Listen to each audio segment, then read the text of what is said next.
Welcome to Be Honest podcast with Dr. Yana and Dr. Sherry, where we hold honest conversations about life, relationships, challenges, and everything in between, with unfiltered discussions with real people, offering their authentic stories, experiences, and perspectives. No topic is off limits and no story is too small. Join us on United Public Radio Network 107.7 FM.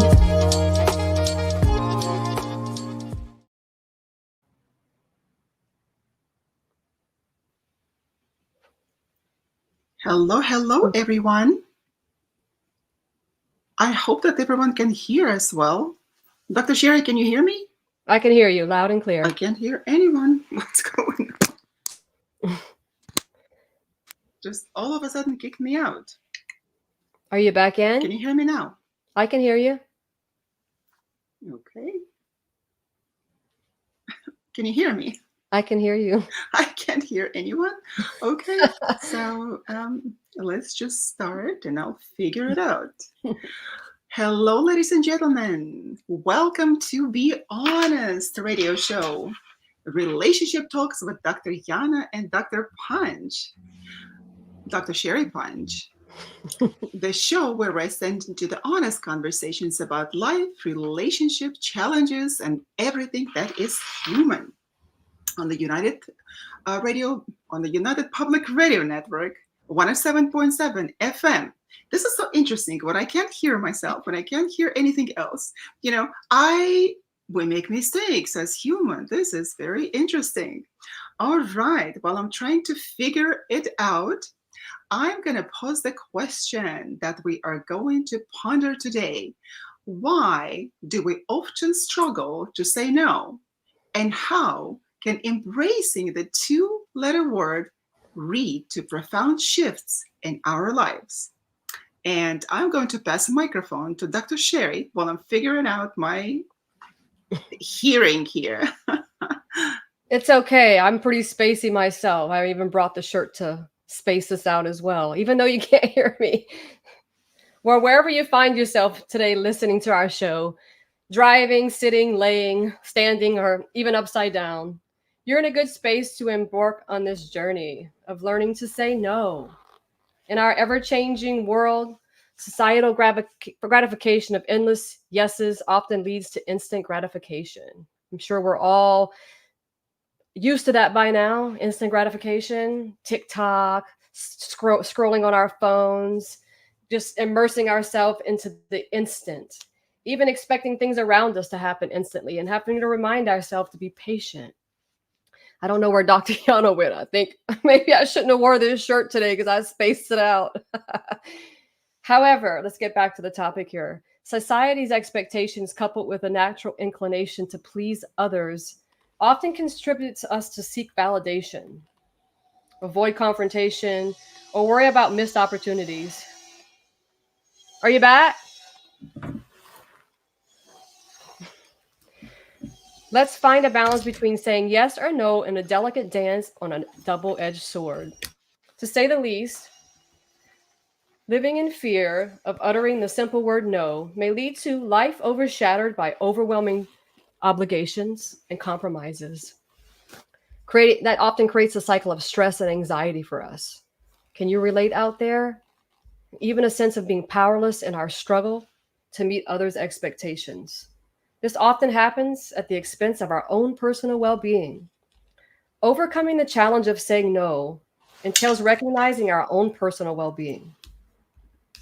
Overcoming challenges help us set boundaries, allowing us to regain control in order to cultivate more fulfilling, centered life. As far-fetched as this may sound, I think there's vulnerability and strength in saying no. Are you back with us? All right, well, I'm going to keep going then. Let's think about outside, wherever you are. Even if you're not outside, think about a windy day. The tree bends with the wind. As the air is in motion, interacts with the branches and the leaves. The branches sway, the leaves rustle, showing their flexibility to express openness. Yet, even though the tree is swaying in the wind, it's firmly rooted in the ground, resilient against the endless pressures of external expectations. The entire interaction is what supports dispersing the seeds of the trees, enabling pollination, and contributing to the overall survival of trees.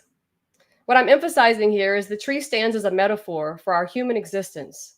The branches reflect our choices, reaching in various directions. Above all, learning to say no refines our roots, anchoring us to grow with purpose and resilience.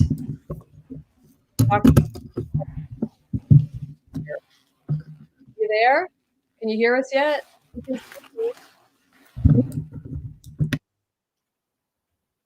I believe that the system is saying no to us today.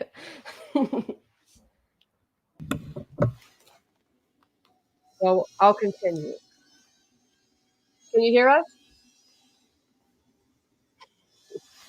We'll make it into a fun podcast or a radio show. We're on a radio show, which also can be seen as a podcast here on United Public Radio 107.7 FM. Getting back to the topic of trees, for the most part, trees are just like trees. We all face external forces, encountering societal pressures and expectations. Sometimes external factors we face is similar to like a tornado or hurricane. We're very familiar with the hurricanes down here, even tornadoes. We're in Louisiana, so very familiar with that. Sometimes external factors we face in our real life can be equivalent to like hurricane winds, strong enough to erode the fabric of our existence. This often causes turmoil and decay. Also speaks to the importance of cultivating a resilient core where we can weather the storms of life and emerge stronger despite our challenges. Without taking time to ponder the big picture, often our knee-jerk reaction is to say yes, fueled by a culture who values instant gratification. We have I become am back. There you are. You're talking about becoming used to being constant availability. So that's where we are. Thank you for becoming more available. Fill me in. Fill me in. Oh my God, I cannot believe that it actually happened. This is not the supernatural show. And somehow I disappeared. I had to reboot and come back. This is so strange. All Well, right. it's a part of life. It shows that we're only human. We're part of life, and I don't know if I'll wear this space shirt again because something got shot into space. And we have a similar background to your shirt. It's matching perfectly. Well, you know Yeah. what? This is the conversation about being able to say no. And I so rudely said no to everybody. I'm not going to be here. Right. I think the system was saying no as well. The system was saying no. This is so funny. You overcame. Exactly. I didn't even try, right? It's a good example of that. Constant availability. Yes. Yeah, constant availability, in fact, reduces respect for people. And I know that even in the book by Robert Greene in his book, The 48 Laws of Power, he is talking about this constant availability that loses respect, loses appreciation for you. So that has been a tactics of the powerful people of our world throughout the history to apply this technique, to apply these tactics of disappearing sometimes for a month or two sometimes, right? That they would just do it strategically and then appear back again. And the crowds will praise you. The crowds will be so happy to see you back again. So they will be so forgiving of other faults of yours. So not that I'm suggesting to do it strategically to disappear just like I did right now. Totally not strategically. But that really does reduce the respect. Not talking about the constant and total burnout, emotional and physical burnout when we say say yes to people. I'm on a space today, Dr. Sherry. I'm on a space. I say hi. I hope that I don't stay high. Well, who knows, being high is a great feeling, but as you go up, there's always a plummet down. Being Enjoy the high high. is really good in microdosing. So I better be high today in Are you microdosing. microdosing life I'm today? microdosing on coffee today. You better macro dose that. I am. Can you see the size of my cup? Yeah, I am macrodosing. So I've been microdosing coffee since morning. So yes, Dr. Sherry, tell me answer one question. So how did constant availability of yours affect you and people around you? Did it make them happy, or were they pleased all the time? Did they appreciate you, or did it cause them to devalue you? So Well, tell us about it. I would say that saying no when I really want to say yes is maybe it would be a form of people pleasing. So I would say in the interim or in the moment I'm pleasing someone. However, I'm disappointing myself, and through disappointing myself, which is also noticed by the other person, they may somehow lose respect for me because I gave of myself when I truly didn't have the capacity to do so. That is so true. That is so true and happened to me all the time. And knowing you throughout the ages, Dr. Sherry, you are always available. And as soon as I text you, it's like you're sleeping with your phone in your ears, that you would I have always a watch. respond. Oh, you have a watch. That's why. Oh, now I know the trick. Sometimes it syncs, sometimes it doesn't. So it has its own mind of saying yes and no. It's not But you know always what? on time.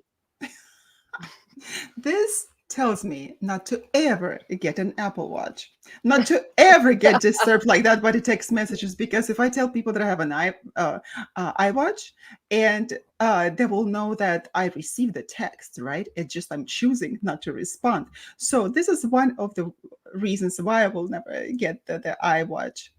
I also have very small children, which are constant reminders of immediate gratification, instantaneous gratification. I think the way the world is shaping, it's almost like we're turning back into children, seeking the validation, instant gratification, because that's how children are. They want it and they want it now. And if they can't have it, they're going to throw a tantrum.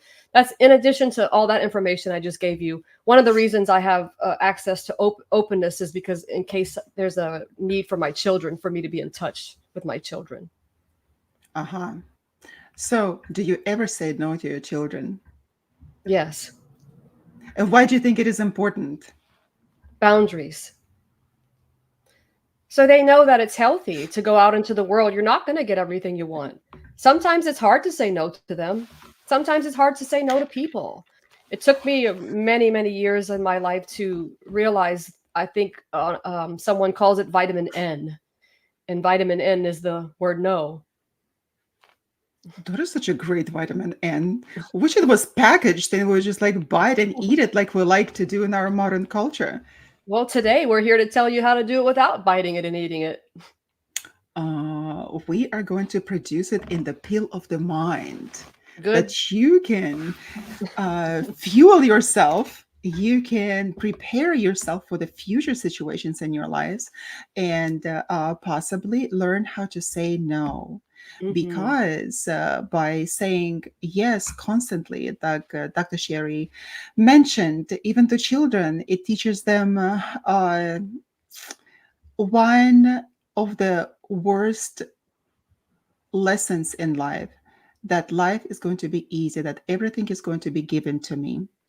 And life is not. This is what our children are not taught at schools, that life is not going to be easy once you graduate. Although in public schools it's much better, but in the private schools, they pat you on the head, that life is good, everything is rosy, peachy, life is good. So I remember one time my daughter was little and she was having severe headaches.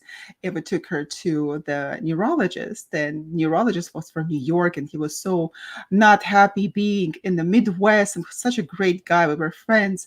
And he said an interesting thing right off the bat. He said, take a child out of the public school, out of the private school, and put her in the public school, that would teach her skills, life skills that she would be grateful for later, and you will be grateful for as well. So not only that you will save money, but you will also be able to put it toward college if you choose in the future. But that is really the case, to look at life honestly, to assess it and understand what to do with it, whether I'm too available for people, whether I'm a people pleaser, whether my life is going in the right direction with the way that I'm approaching life right now, being available all the time. So that is important. Yeah, because the tendency to say yes is usually it's rooted in the desire to say, excuse me, I'm spaced out now. I need some of that Dr. microdosing Sherry coffee. went into space. I did. Well, saying yes is we usually say it for our immediate approval. We generally say yes because we want the immediate approval, and we don't even think about the consequences of committing to saying yes. Well, Saying no, absolutely. indeed, saying no, on the other hand, requires thoughtful consideration. It's a mindful process. We have to consider our priorities and our boundaries, as well as the impact our decisions make on ourselves and others. I mean, take a moment and think about a sculptor. They use their clay as a medium. The clay represents the impact of saying no. Just as the sculptor asserts their skills to shape and mold the earth and material, we assert our boundaries.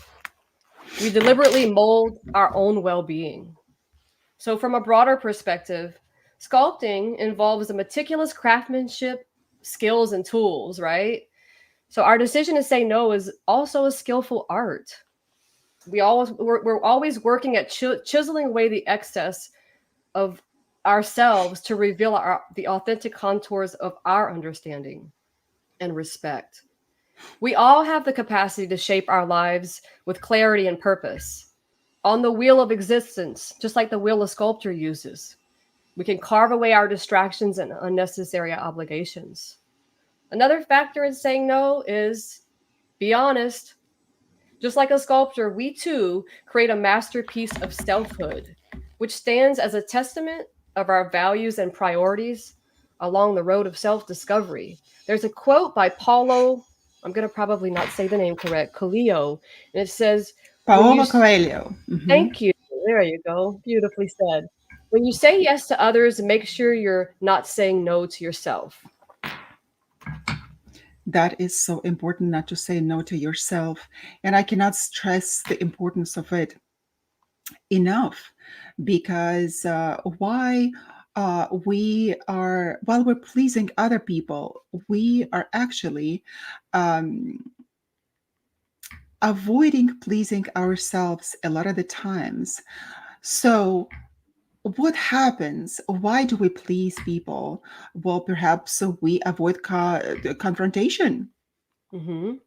We not that many people nowadays, unless you are sociopathically inclined, we don't like confrontation. And that is why we feel as if saying no will put more pressure and tension between us as humans. And we tend to say yes to prevent those unpleasant feelings.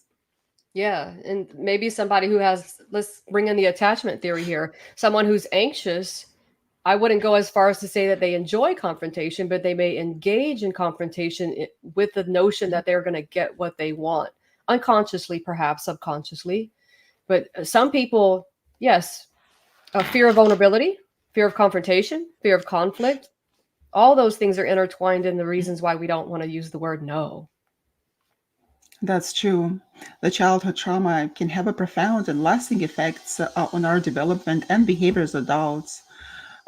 We end up having a tendency of engaging in people pleasing behavior. Why do we do that? We do that for the need for validation and acceptance, for example, right? We see that in anxious avoidant or just anxious attachment style.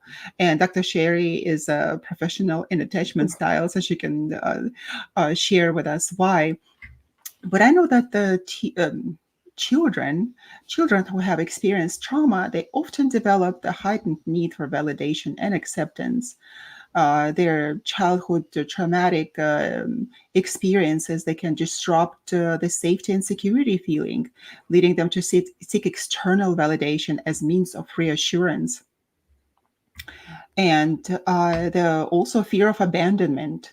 And this is what happens when the children did not get enough attention from their parents. It did not have their basic needs met at the time when they really needed that, such as neglect, abuse, abandonment, can instill a deep seated fear of being abandoned or rejected. Yes, absolutely. Even people with avoidant, they have fear of intimacy. So that's a key there too. So they may push people away instead of trying to be a fear of separation and a fear of loss, which is intertwined with that. They'll also create sabotaging behaviors that will cause the person to go away, getting too close. So if I say no, it's going to push you away, and therefore you won't get close enough to me, and I don't have to worry about being abandoned. Oh, absolutely.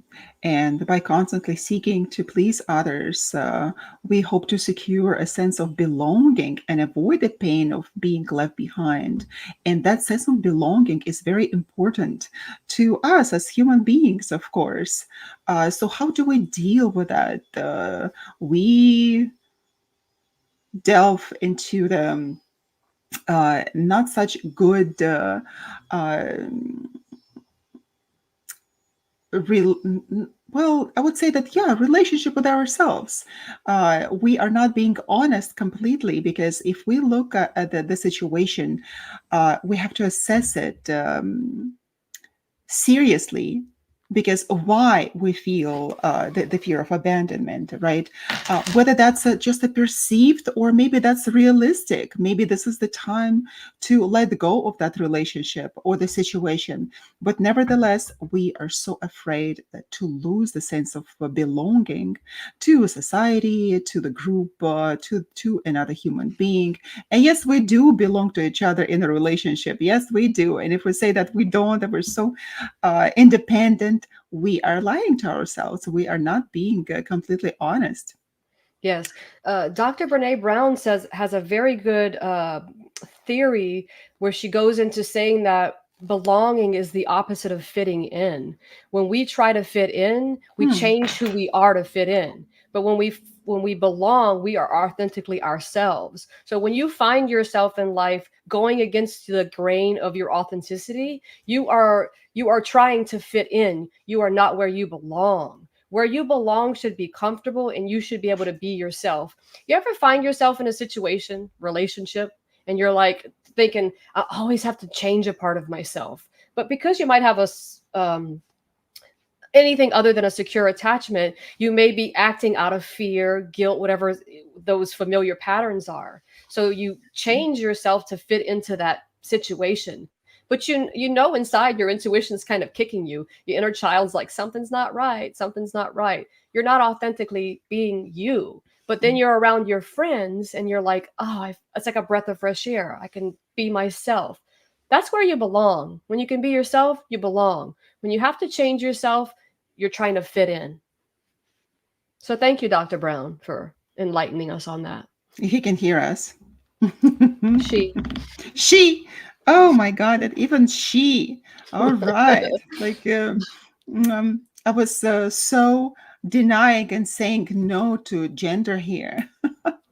Well, we can laugh about it. It's Yeah, okay. It's fluid today. it's fluid. Today's fluid, exactly. We just have to accept this life. I used to be so perfectionistic about everything. I couldn't even pronounce this word, as you can Used to see now. be. I'm just kidding. Used to be. I'm much better now. What are you talking about, Sherry? I used to be even worse. So it also comes from childhood, and the desire to succeed, also fueled by your own parents. And being a first child, oldest child, of course, that you were the high achiever. You go and go, go, go, go.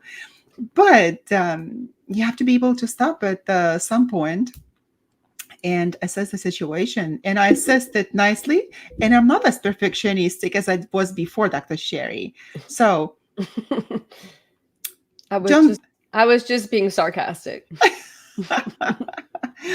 But still, I know that I am, but I have to remind myself not to be so, because if we become too hang up on the perfection, then there's gonna be no outcome, not good, no good outcome. We can't achieve our goals because we'll just be sitting and stuck in the rut. Well, how to do it perfectly? Because So you're life, focusing on the outcome. That's correct, right? you're focusing on the outcome. Yeah, just let go of the outcome, not to that, not to the crazy degree, of course, because you want things to work out perfectly, not perfectly. Oh my God, I just said this word nicely. You want Baby things to steps. work out Baby nicely. steps. Yes, yes, but still. So um, I guess I was avoiding, when I was doing that, I was avoiding conflict and rejection by myself, right? That's why I was being perfectionistic.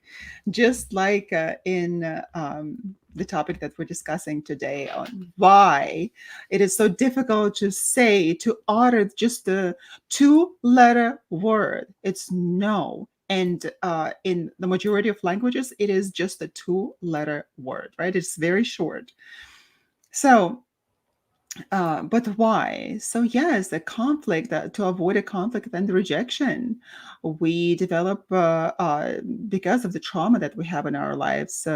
For that, being the childhood or adolescence, we develop a strong aversion to conflict and rejection, and we develop heightened sensitivity to negative emotions and conflict, leading us to avoid any situation that may result in confrontation or rejection.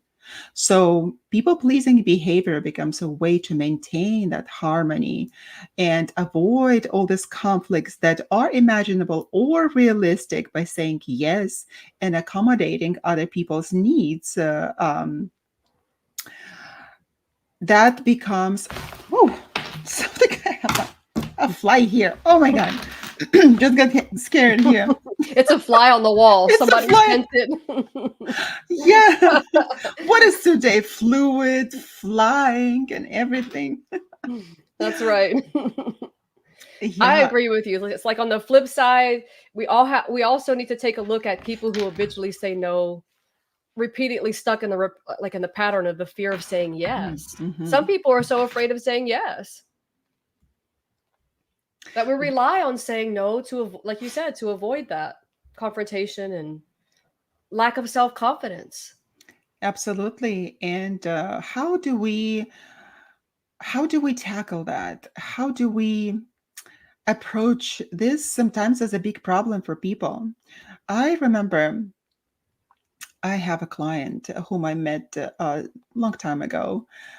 And the first day when we started the conversation, and it was not in the office setting, we were just outside, we met outside. Um, the first day I mentioned to her, I said, you need to learn how to say no to people, because I observed her behavior with other people, and immediately it was just a friendly advice to her. Turned out to be, I shot it right into the target, and that was her problem: how to say no to people. She had just terrible people pleasing behavior, and what was she doing? That she was doing that at the expense of her own well-being. And we worked with that for several months, and she was able to actually stand up for herself and say no when people were really taking advantage of her goodness and inability to say no.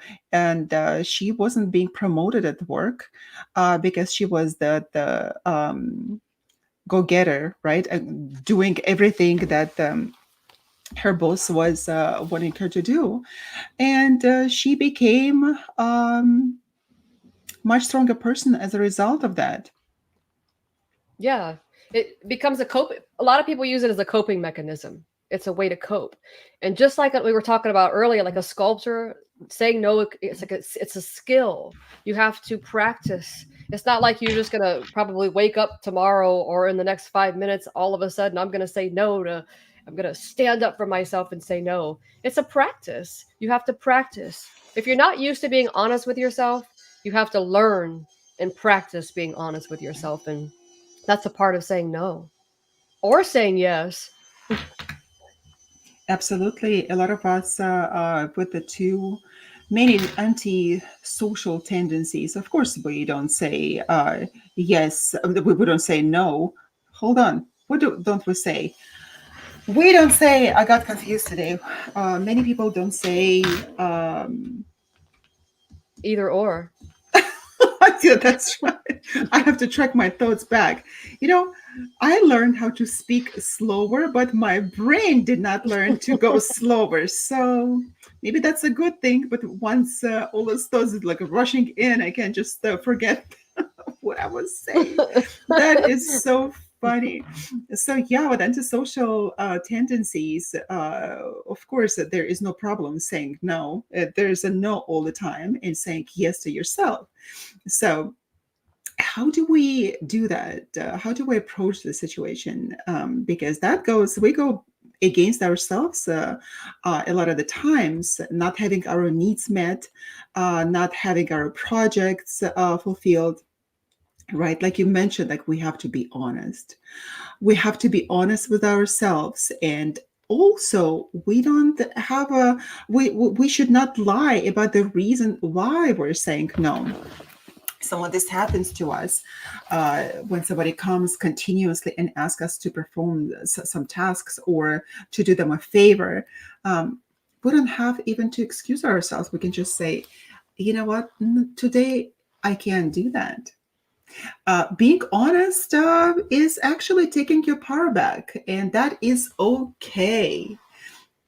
It's always okay to be honest. The only way to live a healthy, happy life is to be honest.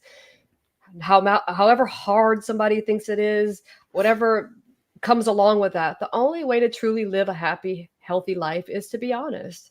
And Claudia Black says it so perfectly. Saying no is self-care. It's self-care. We get caught in the vortex of saying no, the avoidance. We miss opportunities when we say no. We we don't address the challenges. So in order to break free from the vortex, we have to accept healthier coping mechanisms. We have to inspire our courage to face challenges, increase our, which I think will help us increase our self-esteem, heighten our self-esteem. That heightened self-esteem, of course, of course. And we don't have to rush. We don't need to say no to everything, but we have to give ourselves time to think through the consequences of committing to different projects and tasks that people are asking us to do, and then give a proper response. For example, we can do what we can do. We can rehearse. We can rehearse. We can ask ourselves a question and rehearse the way that we want to convey our point to people. So while it may not be a natural thing for most of us, what we can do is just rehearse at home when nobody's watching us, just to yourself in the mirror, how to say no. And the self-esteem, in fact, goes up the more we say no, the more we make ourselves a priority. I remember I had a client, and she uh, told me about her problems in relationships with men. And we realized that that was her problem of saying yes to people all the time, even if that would go against her own convictions, against her own comfort. And that has gotten to the point when she was so unhappy with herself and her self-esteem was going down. So one of the ways that she was in a relationship is to give her boyfriends money whenever they would ask, whenever they would be in a difficult situation, financial situation, and they would accept the money and not even be in a hurry to give it back to her. And mind you, she was in relationship not with poor people. Nevertheless, somehow when they were in some sort of a trouble, she would lend them money and she would offer herself. And responsible human beings that would probably refuse and say, I'm going to take care of that myself. And the not so responsible ones are going to take money and never give it back to you. So, what happened to her? She would lend that money for different projects, whatever that they were, and guys would never pay her back. And she would be okay with that eventually, even telling them that you don't need to return my money. And these were not like $30, right? They were in the hundreds. So one time it was, I believe, $500, if I'm not mistaken, that she lended to one of her ex-boyfriends. And several years later, she came to me and somehow I asked her how was the situation with the previous relationship and the relationship before then. So there was this common thread of her lending money uh, and not being able to say no, being very accommodating, and the money was never returned, and including her current boyfriend at the time. So I said, okay, this is going to be very interesting, Dr. Sherry. And I don't know whether you will support me on that or not. We don't always coincide in our views, Well, that's a but wonderful thing. it's a wonderful thing, absolutely. But it really worked for her.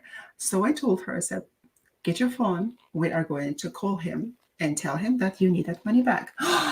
No, I can't do that. I can't do that. Don't ask me. Don't do that. I cannot do that. It's been already like several years. I can't do that. Oh, I said, of course you can. You get the phone, and if you don't want to call your ex boyfriend, then you can text him. No, I can't even text him. I will email him. I said, whatever works.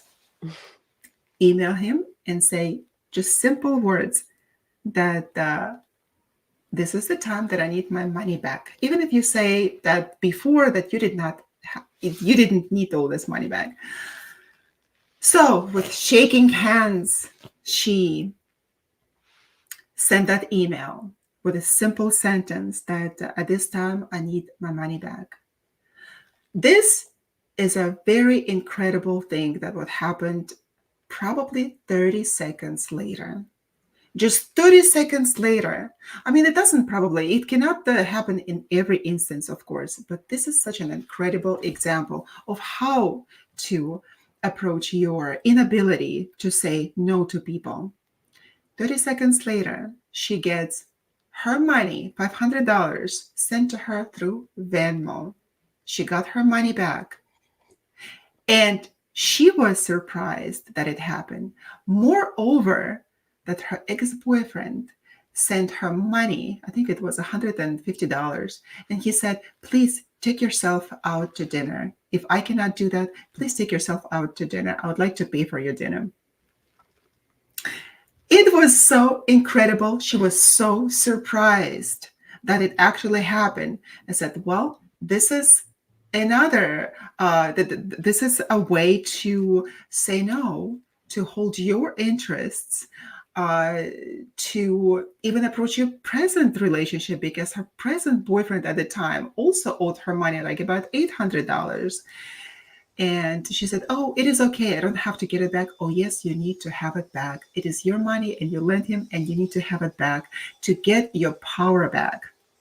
I think I will never border on the line of telling you how to be there for your clients, and that's completely your um, Prerogative.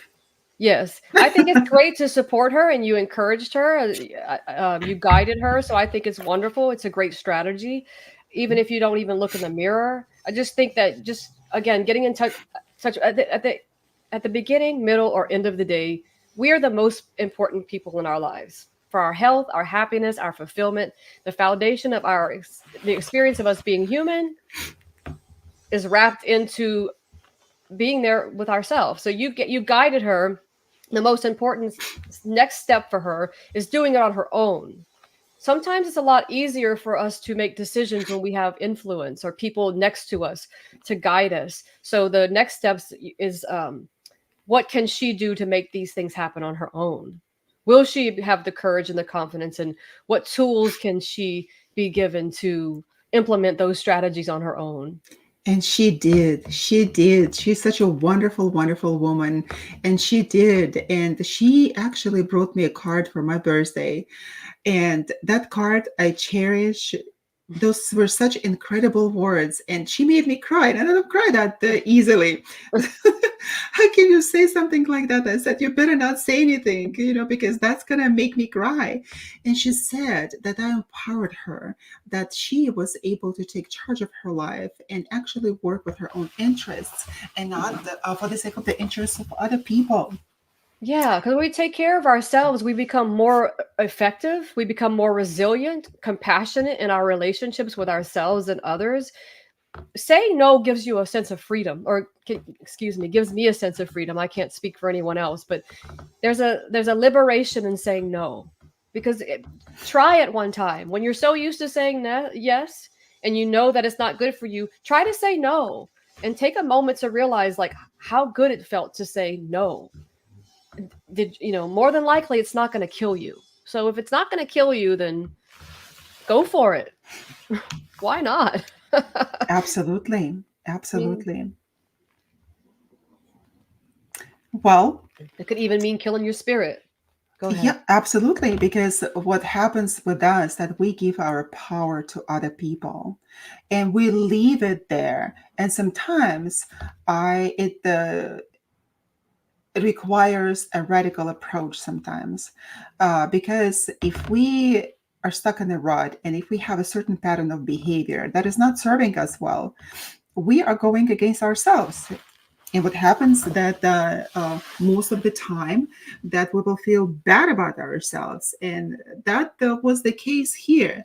So she took her power back from the previous boyfriend in the form of money, and then it increased her self-esteem. And from the second boyfriend she also took money, and she learned how not to do that, how not to be there, how not to immediately rush to the service of others when those people are not asking you, and they can also solve their problems by themselves. And a lot of the times when we jump in and offer our help, a lot of the times people will not learn how to take care of themselves, how to help themselves, and that is a problem. So Also, when you show somebody how to treat you, that's how they're going to treat you. So if you're always saying no when you should be saying yes, that person's going to expect that they're always going to hear no from you, or yes, vice versa, whatever the situation may entail. When we show people how to treat us, that's how they're going to treat us. So if we're not saying no when we should be saying no, that person's going to learn to treat us in that manner. And I don't think we're going to be effective in that way. absolutely, absolutely. Have you noticed that when you say yes to people, and I'm guilty as charged here by saying yes to people, by going against myself because my good nature and my good heart do not allow me to say no, because I feel that empathy, I feel compassion for people that are in trouble, and I need to go help them. I need to take them out of their situation that they're in. But a lot of the times they need to do it on their own. That is why some problems are given to us, so we would overcome and build our character.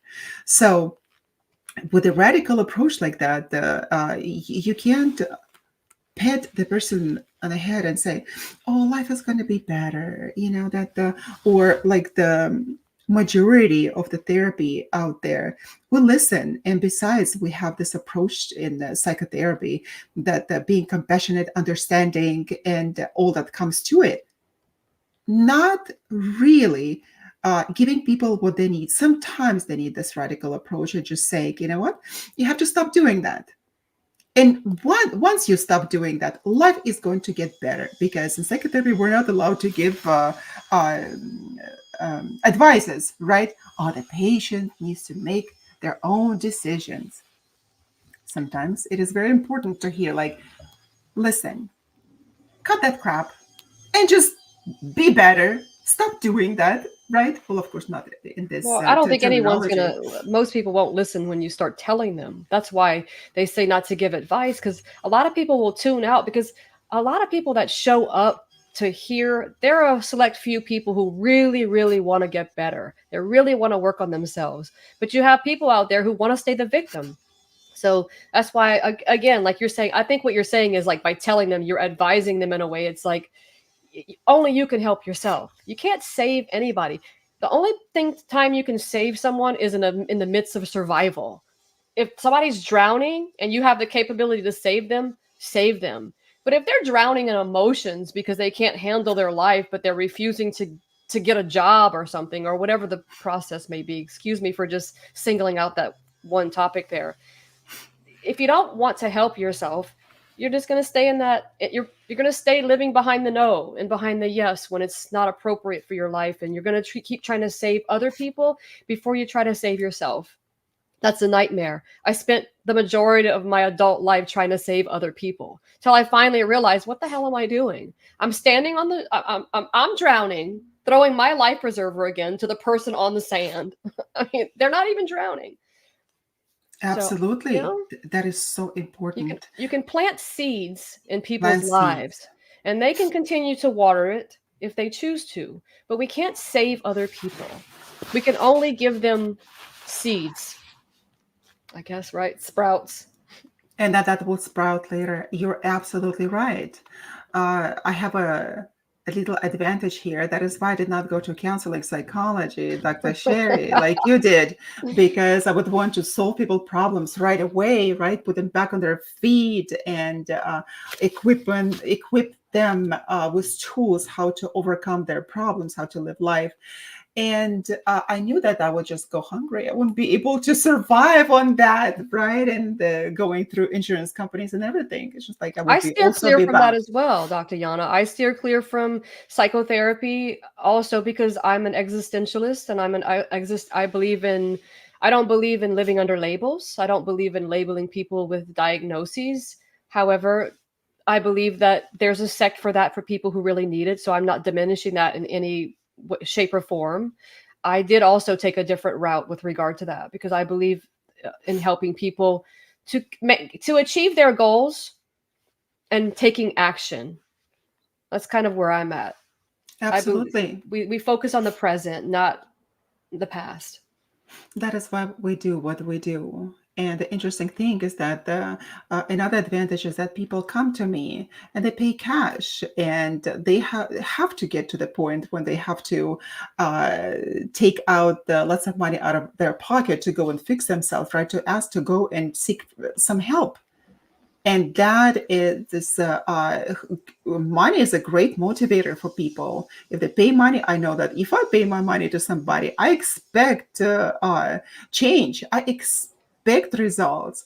So those people are as well, and that is why they're willing to work on themselves. And there are different kinds of therapeutic approaches, and for me it's a no nonsense approach. If people in fact want to be victims and want to come and cry, yeah, people can cry, and people do come and they cry in my office. Like my children said, Mom, why do you always make people cry? Why do they have to leave your office crying? And just because I said it's not possible, the change is not possible without it. You have to stay so on. First, you have to be honest with yourself, and then you have to stay honest with yourself, and that you have to confront yourself. Yes, and Control. often that means grieving part of your past. You're grieving that part of yourself because you're losing a part of yourself that you've carried for so long. So grieving is a very good thing in certain situations. You know, It is. And while it is good, it's also uncomfortable because I'm sure many of listeners and viewers, they will agree that it is not an easy thing to say no to people. I had to practice that. Even now, I have a difficulty saying no to people, although I have become so much better at it. And it gives me this sense of freedom because a lot of the time that I notice that working with the people, with clients is one thing, and then there are tons of other people who would just come and want to use you, take advantage of your the therapeutic skills of your understanding in psychology. They would just come and get and get and get. And I would learn to say no. I can't do that. In fact, there was one client of mine who later became friends, and I don't really encourage that, of course, but without going into too many details, people do want to become friends with you because this way they can always call you up and ask for advice. But here, with the problem with getting closer to people that used to be your clients is that they will not take your advice as serious. They will take everything for granted up until the time that I've noticed that they will pay for that, and only then they come and I could see the progress, because I had to tell her. She would just always call me and talk to me for hours, and as a good friend I thought, okay, this is what I'm supposed to do. I was not supposed to do that. I was going to engage myself. She would come to my house in the evening at 8, 9, or even 10 o'clock. I had to be saving her. What for? So you When had to learn to say no. I had to learn to say no. When I spent all that time in the evening writing, and this time I wasn't able to do that, but I zipped my mouth. I didn't say anything because the person needed my help. And as a compassionate human being, I would be there for that person. But I was not there for myself, Dr. Sherry. Right. You I have was to have not. self-compassion. And I think that like even outside of the branch of clients, people in our lives, I mean, I have experienced breakups in my life that I've allowed the person back and forth back. I had did this dance of come here, go away, come. I was like, well, I forgive them. I haven't heard from them in a while. Let them back in my life. And I would go through the same cycle, the same pattern, the same cycle. And a good friend of mine recently said, you just reminded me that you deserve better. It's okay to be nice and it's okay to be compassionate, but we have to always remember the people that we're allowing close to us, it affects our lives. So we can be nice, but saying no is also being nice. And just because we cut people out of our lives, it's okay. If it's not healthy for us, it's okay to cut them off and not feel bad about it. We don't have to feel bad about things that make us feel bad. Just because society says, well, you should be kind and forgiving. You can forgive, but when, there's one you just can't forget. You don't have to forgive everybody also. It's not an obligation in your life that you have to forgive somebody. I have a big problem with the society really teaching us and the newer generations of to be kind to each other and forgive. I have a big problem with that, Dr. Sherry, because I think forgiveness is important, but I think you should forgive yourself for the things that you do. I don't think you have to go out and forgive somebody else. You can in your own way, but I think you yeah, should, you know. and that's true. And there is a lot of talk lately that I hear from the social media that, oh, if you're a good person, you will be respecting everyone around you. Hell no, I don't have to respect everybody around me. People need to earn my respect. You don't immediately get my respect. You have to earn it. I'm not going to walk around and respecting you for who you are, because you can be a completely nasty human being and I'm not going to respect you. And if there is a reason to respect, if you prove that to me, that I am going to respect this, respecting you. And that this approach goes against many people. Oh my goodness, they are going to just jump at you and say, oh, what a horrible human being you are. We have to accept everyone. And then I talk to them and like, would you respect me for who I am, for what I just said? You're not respecting me for standing my own ground, for respecting myself first, and then respecting others, possibly. You're not respecting me for saying that. So we don't see the log in our own eyes, but we see the speck in other people's. So I like to bring it up to people and just show their own shortcomings. And by teaching everyone, oh, we have to be nice and forgiving. Yeah, the society is teaching us. What do our parents say when we were little? Just remember that. What I hear moms talk to their kids all the time, and dads, oh, what do we say? What do you say? I don't say anything. I don't feel like saying thanks, right? Let Oh, me let me what do you interject say? here. Let me interject here because I think it's beautiful to always be kind and compassionate. Because You have to be sociable. That's right. but my mom always said, no matter what or no matter how anyone ever treats you, she's like, always kill them with kindness. You can kill someone with kindness, but you don't have to keep allowing them back in your energy field. You don't have to keep accepting that. You can accept anybody where they're at, but you don't have to bring them into your space. So I believe we Then can how do you kill them with kindness? without engaging. Just be kind. If This is somebody, not by engaging, is not by disengaging with a person is not kind. They're going to consider you as a very nasty human being if you that's disengage with them. okay. If someone wants to see me as a nasty human being, let them say what they say. But at the end of the day, I can say, I love you. I care about you. And I hope that you find all the happiness that you deserve in this life. And you separate yourself. You kill them with kindness because why should you take on all the why should you take on all the poison? Absolutely. You don't have to. You can tell somebody no matter how they, even when you leave somebody, you can just say, I still want, no matter what someone does to me, I believe they're suffering from some kind of malady that they got to figure it out on their own. But I not can accepting that into your life and not poisoning yourself. That is absolutely true. We have to always be sociable human beings and treat others with kindness, of course. But I would probably turn your mom's words and say, like, we have to kill them with kindness. I will kill those people with kindness for myself. For sometimes myself and for others that require that kindness. But if a malevolent person come along, I will kill them with kindness for myself and for the people that this malevolent behavior goes against. So sometimes that killing someone with kindness can be the simple use of silence. Don't talk. Turn away. You're killing someone with kindness doesn't mean you're kind to them. Killing someone with kindness means you're being kind to yourself. That's how oh, I see it. finally we're gotten to the essence of it, Dr. Sherry.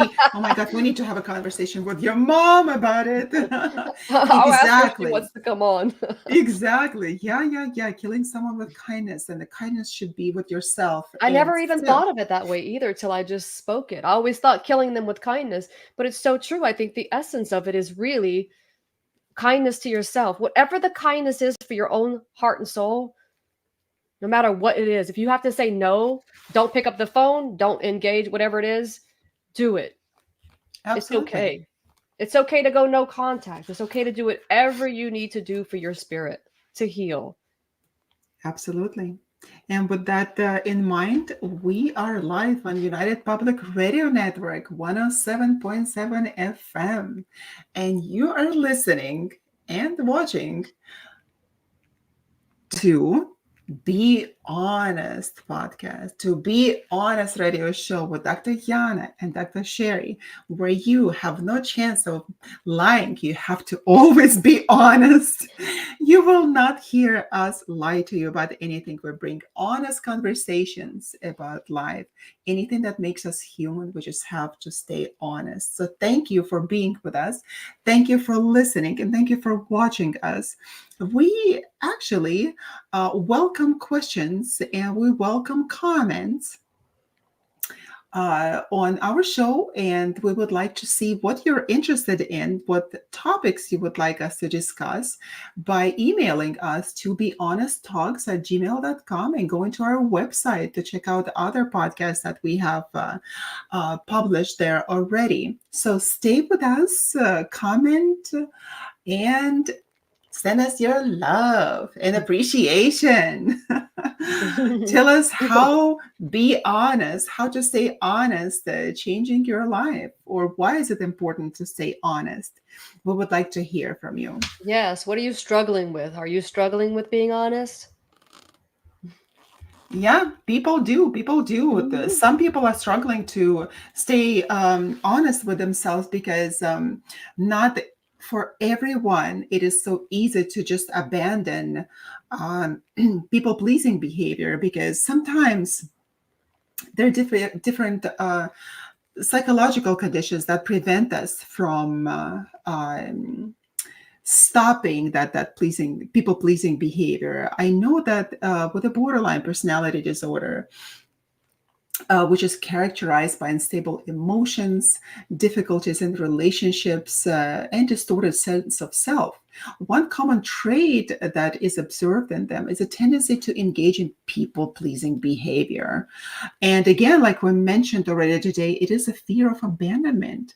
But while for most of us, fear of abandonment um, can be felt to stronger degree or to lesser degree, for people with a borderline personality disorder, that feeling of abandonment is crucial.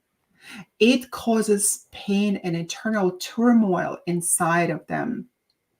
And stopping that pleasing behavior may not be an easy thing to do.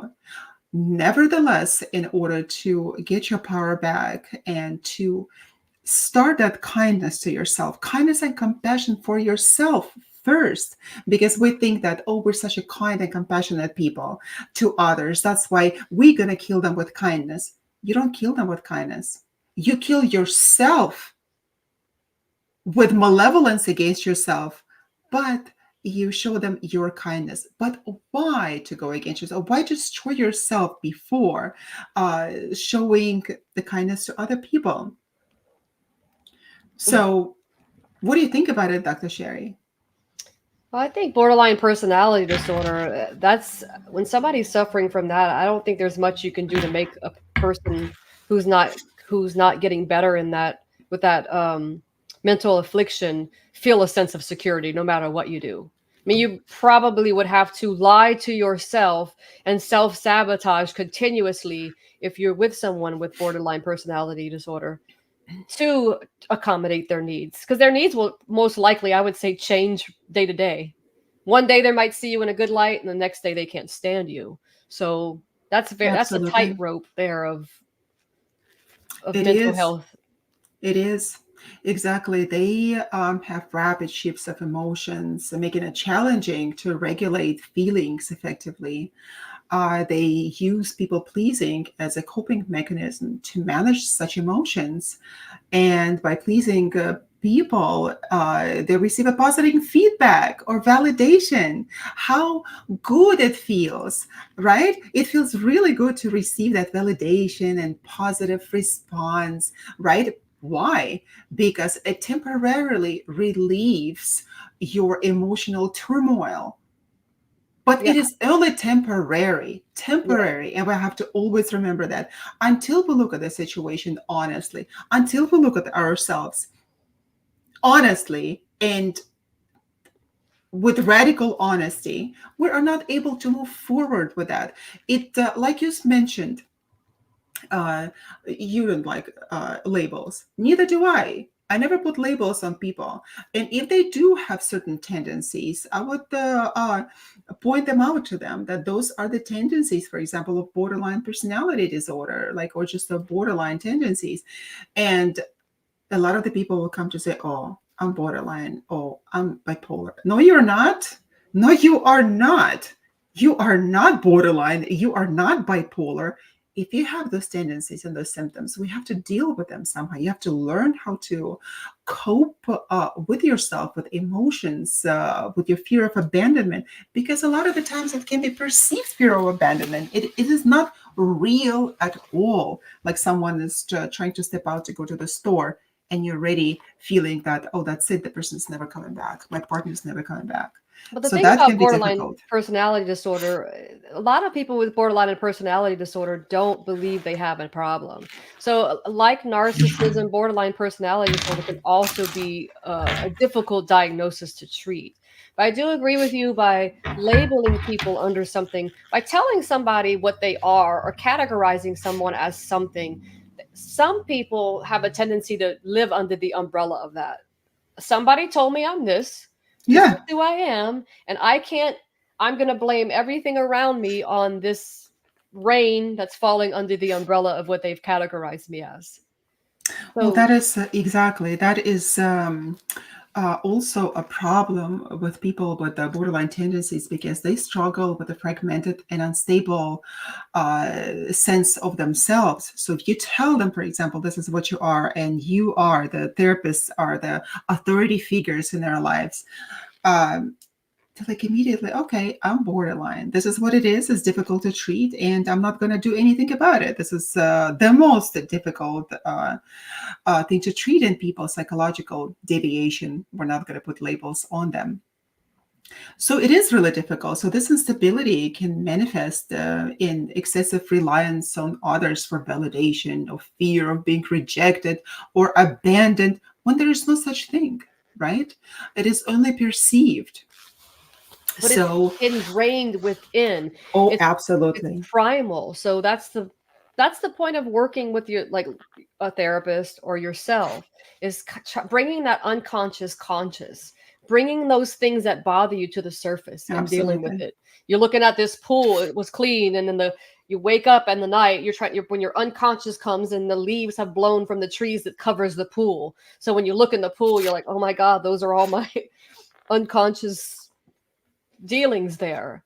But Absolutely. you can clean the leaves of the pool. You can bring your unconscious to the consciousness, and you can deal with it. You can be whole. You don't have to rely on an outside person, a thing, place to be whole. You can become whole. And start saying no. It kind of rhymes with being whole.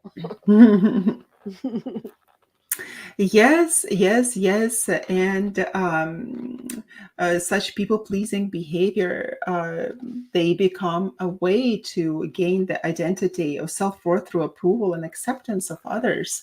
So, by having this fluid identity, may be difficult, but nevertheless, it is so important to understand that you can be happy, you can change. Yes, I think you have to recognize that the power of saying no is a transformative realization. Skillfully using our words, understanding where each word is most beneficial, it becomes the map of our expedition in this life. Basically, no is leads us in a good direction. A It lot of does. people think no is negative. It's not negative. That might be nil, but it's not no. It is absolutely, absolutely yes. Well, negative is like it depends on how you look at it, right, Dr. Sherry? So, by confronting to other people's expectations and desires, we would say yes to them. And for those people to whom you said yes, it will be quite positive, right? And when you said no, it will be negative. But Yeah. on your part, it becomes a positive thing because you are choosing yourself. You are You not know, responsible for another person's perception. You cannot control another person's thoughts. you I can mean, well, in try. circumstance, Exactly. You can but try to be good and kind, but nevertheless, at the end of the day, you are who you are. And if you tried hard to persuade people that you do things out of the goodness of your heart, and they still perceive you as a bad person, because how many times, Dr. Sherry, you said, you've been saying yes to people all the time, saving them, being there for them, giving them things, right? To taking your shirt off your back. And then all of a sudden, you're like, man, that is so difficult. I'm so tired. I'm so burnout. I better stay home tonight. I don't feel like doing anything. And this person is asking me again. All I want to do is just to crash on the couch, or just like I take a bath. Nevertheless, we go and say, yes, I'm going to come and I'm going to do it. yeah, I mean, you have to change the. If you want to change and you want to feel good and be happy, you have to change your behavior. If you can either continue to gripe about it, bitch about it, whatever you want to put there, or you can do something about it. So many people stay in the griping, the complaining. They spend so much energy complaining about their behavior. If you just took a small amount of that time and put it towards changing your behavior, you'd probably be better off. You know, I learned it in the kitchen as a chef a long time ago. I still take on too much in my life, but I have to learn. I believe saying no is an ongoing process. Sometimes we're still going to think we can do it, and we're gonna fail at times still. Even when you change yourself, you're gonna hit failure in the face, and that's okay, because it reminds you. It's a reminder that battered part of your face is metaphorically a reminder that you got to say no. You can still be a good person and you can still be kind by saying no. And I think what is above all most important when you're saying no is to be honest as to why you're saying no. Don't come up with some lying excuse as to why you're saying no. Be genuine. I can't do it. I'm too tired. I don't have the ability. Don't be like, well, I have a wedding to go to when you really don't, because people are guilty of that. They'll actually compound it with another lie. Exactly, exactly, exactly. And this is so funny because once in a while I think about that too.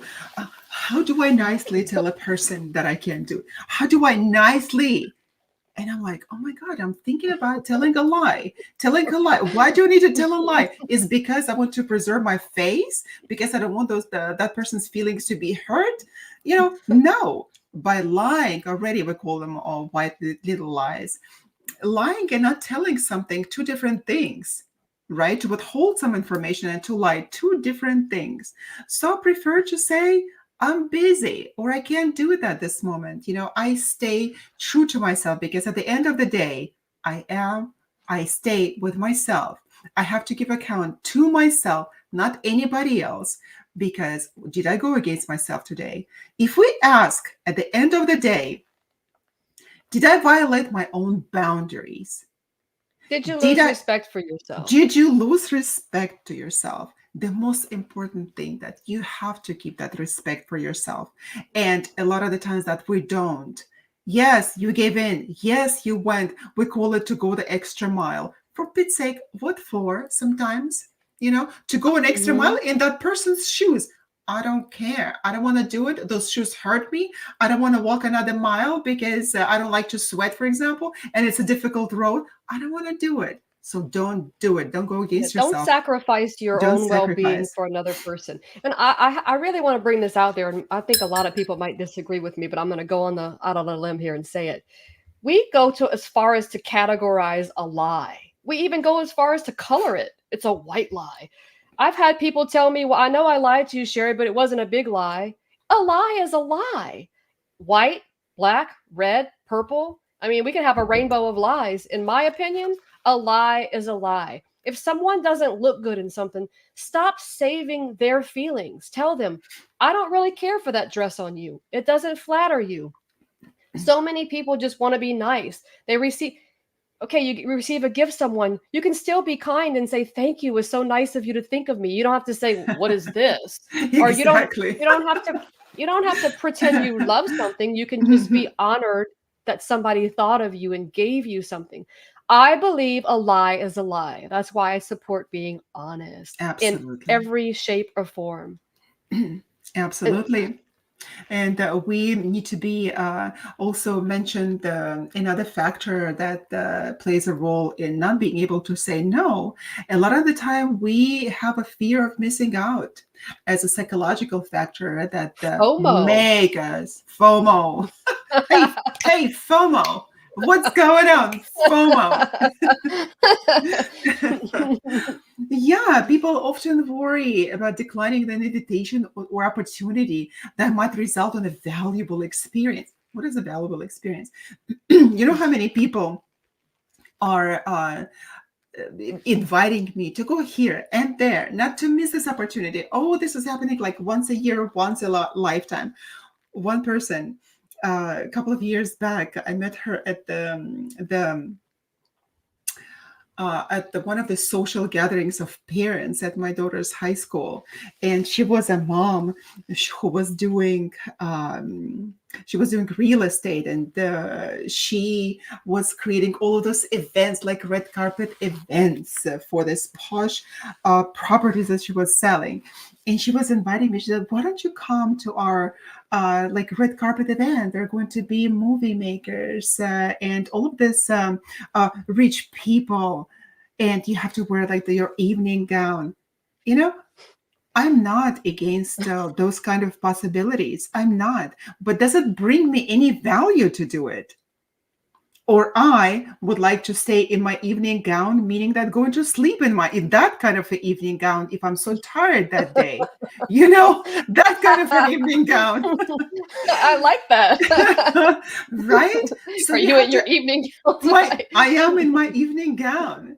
And the thing is that I told her, because it did not bring any value to me. I did not need to have that red carpet event. I was too enough to red carpet events in my life, black tie events. So I said no to her. I said no, and she looked at me. And she said it so brutally. Well, how many red carpets events do you go in your lifetime? This is a wonderful lifetime opportunity. And I was taken away by that rudeness, assuming that I don't go, that my life is just completely devoid of this kind of events. And I did not continue that conversation. Like you said, kill with kindness, kindness for myself, not engaging in this type of behavior. Well, because You someone know, who's speaking to you like that anyway, you can't convince them otherwise. You're not going to be able to convince her. I think it's great to get out again. However, like you said, absolutely. you kind of evaluate, is it worth it? I have things to do that I've learned to like enjoy my solitude. There are times that I get a small break from my children, and that's it gives me some peace for myself. I'm honored to have that peace, and I can go out and do something. But sometimes I choose to stay home or choose to do my own thing because it just feels good to soak in that. So you don't owe an explanation to anybody as to why you want to do anything. You can simply just say, I don't want to go. Thank you for offering. Absolutely. But there are people next to us that are very close to us, like our parents, our children, our loved ones, and sometimes the friends that we can explain them to. Like, here's the situation. Sometimes we can, but if a person doesn't understand it, Yes, if people who love you, they will always understand. That's how you know that they're solid people.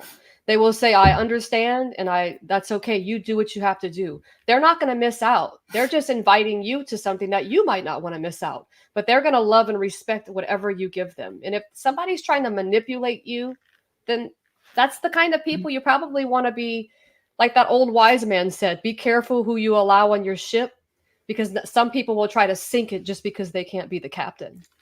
exactly. That is such a great, great expression. I love it. And I learned so many of those expressions from you, Dr. Sherry, throughout the years. You are just a well of wisdom. Right back at you, baby. Takes one to know That's right. one. Also, your expression, I always remember that and tell that to people as well. But here's a simple trick that we can use, right? The simple test. The thing is that if we tell yes to people all the time, the one time we say no, we become the most nasty human being on earth. Despite all of those times and years that you've been there for that person, all of a sudden you became that bad person. And what happens is that those people don't even come back to you after that for whatever reason. They stop being your friend. Oh, This they'll is, come back though. Watch. Give them a they will little come back time, to ask again. You're absolutely or right. to They will try to come out get some again. energy from you. Mm-hmm. Energy, also some favors, anything that they can have, but they're not going to be there for you because Mm-mm. this is how I learned who my friends are and who are not. And the Mm-hmm. interesting thing is not that I don't require anyone, I don't make anyone to be my friend, but I am a good friend to other people. If I am a friend to you, you can count on me. If I'm in a relationship, you can count on me. And I'm always going to be loyal and faithful. But here's the thing, do that test, people. Do that test. Attempt to say no one time and see who your friends are, who wants well being for you, goodness for you, or who do not, who are just takers. And stop Mm-hmm. pleasing those people who are takers. Because if the person is not meeting you half of the way, then let that person go. You can't Yes. continue to put everything, to put all those pennies and now there's Bitcoin into the bank of a relationship, right? Good And luck with not that. having anything in return. Right. Well, it's again, speaking of currency, what people that we allow in our lives and out, those are investments. So when whatever we invest our time in, people, places, things, those are investments. So like you call it a test, it's a test, but ultimately it's you that you're hoping that you pass the test. You pass the test to yourself, and then you can see whether that those are authentic relationships in your life or not. Be honest with yourself and with other people. Don't go against yourself. And this way you will see who your friend, and you don't necessarily have to be so truthful and say, "Oh, I tested you. I knew it. I knew it." You don't have to say that. You could just like calmly walk away. You will see you'll become the worst person ever, despite doing all of that Actually, you'll all the become the time. best person ever because the only person that you should be becoming the best in is in your own eyes. Dr. Yana, what is behind you? Is that a ferret? It is. Is it? One time it came and it stayed on my shelf. Cute. A It couple times I wanted fell. to break out It in laughter. And fell. I'm like, My ferret is just I thought it there. might have Yeah. been a scarf. I'm sorry to interrupt the show, but I was so intrigued. It's ferret, ferret Yeah, good. it is a ferret. Yeah. I don't like So farewell. murdering animals. I don't. But the ferret already died. I know the ferret story. So this is my nice Oh, friend. it's a real ferret. That's Oh, it is. wow. What do Okay. you think? I would just have a fake one? Be A stuffed honest. animal. Be honest. This is my friend. Be honest. What are you talking Oh, about? you preserved it. How wonderful. Yeah. So that's my great, great friend. Yes, I have few things here behind me. Well, Yeah, welcome to the show, ferret. exactly. We need to stay honest. We need to stay honest because that's the most important thing in life. Yes. And now, Dr. Shara, I need to go and have a conversation with your mom. I need to learn the tools how to kill with kindness. Why can't we just say, oh, like we need to be kind to these people? Why do we need to kill them with kindness? Because there is this need to kill this person whenever they go against you. You want to kill them, but then the society said, oh, you have to be kind. Oh, then I can kill that person with kindness at the same time. By being kind to yourself. Like That's true. really learning to let people go, let things go that no longer serve you. That's Right. usually with the power of saying no. It's an art, it's a skill, you have to refine it. It's an ongoing process. Just like self love, self care, all those things are things I think we continue to nurture for the rest of our lives. Because I think ingrained in the primitive parts of our being, the inherent parts that we are things that fight against the things that we're trying to preserve or to nurture or foster. Absolutely. That reptilian brain's like it's the cacophony in the mind, the hissing of the mind, equanimity, I believe it might be called. Dr. Sherry, that's such philosophical conversation that we have Well, almost at the very end we of get so philosophy, lost in the hissing, right? lost in the hissing of We our own believe minds. what our mind is telling us. A lot of times we believe it, so we're like, "Yeah, I'll help you. Yeah, I'll do it." Meanwhile, the house is burning down. Your own house is burning down. So to whom you're doing that favor, correct? When your Mhm. own house is not taken care of, how can you go and help another person? You I had can't. an acquaintance, and she would always like her house was in a mess. Her children were in a mess. Her life would be in a total mess, but she would always give me this good advice how to live my life. Oh, you're doing this wrong, you're doing that wrong. She's still in a mess, her house is a mess now. She's divorced with a single mother with two kids, and like completely like financially ruined. Nevertheless, when I would see her once in a while, she would always give me good advice how to live my life. Because people, we can give good advice, but we have to learn to take our own advice. We That's can give true. it, we can give it, but we have to learn to believe in it and to do it. A good friend of mine a long time ago once told me, two broken toys can't fix each other. So when you're getting in these relationships with people and you're both broken, You're both trying to fix each other, but you're not even trying to fix yourself. And if you do start to fix yourself, when you focus on yourself and you learn to, we'll call it fix yourself, oftentimes that's when you'll see people go away. For instance, if you were an alcoholic and you got sober and everybody you ever hung out with were all drinking or drugging, when you stopped and you changed your life, you may not hang out with those same people. The same goes for other avenues of life. Well, how can you change others You can't. before changing yourself first? Fixing yourself first. You have to You fix yourself first. The only time you can change somebody is to change their diaper, an infant or somebody who can't change themselves, right? That is so good. And if you don't change yourself, you're going to walk around with a shitty diaper all your life, wondering, why do I stink? Why is my life in a mess? You're walking around with a diaper waiting for someone else to change it. Somebody else can't change your diaper. If you're not a baby, if you're not elderly, and if you're not a disabled individual who needs help changing, good luck trying to change somebody. But sometimes Exactly. we'll sit there waiting. I can change unconsciously. I can change this person. Who cares about that red flag? They're all over the place.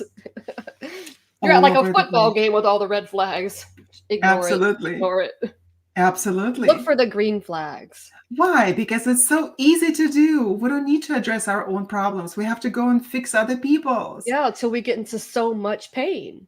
We're like, and it clouds your get out of the clouds. Be honest. It clouds everything. Just get out of the clouds. Get out of the That's clouds. right. We have to stay honest. You know that over the years, I've noticed that I absolutely need that utter honesty in my life, because before, again, I also was the person who would just, conform and Please. please other people. And why? Because I wanted to fit in. I wanted to fit in. And when I stopped this desire to fit in, and I knew that I will never be able to fit in, I can only fit in with a small group of people, with the same like-minded people, for example, right? And so the majority of us, we can't fit in every society, in every group. You have to fit in with your own crowd. You can only belong. You can As only Brene belong. Brown says, Dr. Brown, you can only belong. You can spend your life trying to fit in, but if you Oh, just learn to be absolutely. honest, you'll just belong. Put yourself where you belong. Go up for your passions. Get out there. Like, what are you waiting for? Embrace it now. Small change. Wake up right now. Wake up. Not tomorrow, not in 5 minutes. Right now. Wake up and get honest with yourself. It's really, really easy. The journey is complicated. The journey is painful. Could be a lot more other things. It's complex, but it's easy in the long run. It's easy, but Rewarding. we have to take that step. That is absolutely, to be honest with ourselves. We have to take that step. And unless we do, nothing is going to happen. That's right. Take the plunge. So, Dr. Sherry, what do we have in store for next week's show? Let's update people. We're going to be talking about discovering how to live beyond labels, liberating the true you. We have touched upon this topic a little bit today, and the next time we will talk how not to labelize ourselves. To create that new word, not to labelize, and that sounds not too good. Yeah, you need to choose a different word. How to stay away from labels, how to help ourselves in this regard. Yes, and just so everyone knows that's listening today, that the opinions shared by our guests and the host and us, Dr. Yana and Dr. Sherry, are personal, and we invite you to actively engage with an open mind. While honesty is valued, individual perspectives may differ, and our content is not personal advice. If you find value in our content, please take a moment to like and subscribe to our YouTube channel, Be Honest Talks. That is wonderful. Yes, please come to us. So to wrap up today's episode, it was such a nice episode, nice conversation with you, Dr. Sherry. I learned so much. Pleasure. Learn so much from Go you. out there and kill with kindness. Right, kill with kindness. Now you know what it is, right? How to kill with kindness. Yeah. So let's not kid ourselves about that. Going there and killing with kindness is also, if you think that they have to go and to continue to help that person who is wronging you, who is so malevolent against you, and you can continue to go and to please that person again, that means that to be a complete fool. This is not the killing with kindness. This is going against yourself and against your own boundaries, against your own principles. So That's why right. do that? Yeah. So So don't tune in next week, same time, same lovely place at next Friday, February 20 February 2nd. Woo! Join us on United Public Radio 107.7 FM as we continue to ride the roller coaster of life, possibly staying out of the clouds. We enjoy sharing our exactly. journey with you. We do. Saying no, remember, is not just a refusal, it's a powerful affirmation of self, a guiding light toward a life shaped by intention, purpose, and profound personal exploration. In any case, whether you find yourself sailing through the unpredictable waters of life or standing on the shore, bear in mind that uttering the word no is the lighthouse where authenticity stands firm, guiding you throughout time on the course to be honest. Be honest, everyone. Thank you That's for right. joining us today on United Public Radio Network, 107.7 FM. We will see you next week. Come and join us and don't miss out. Have a good day or night.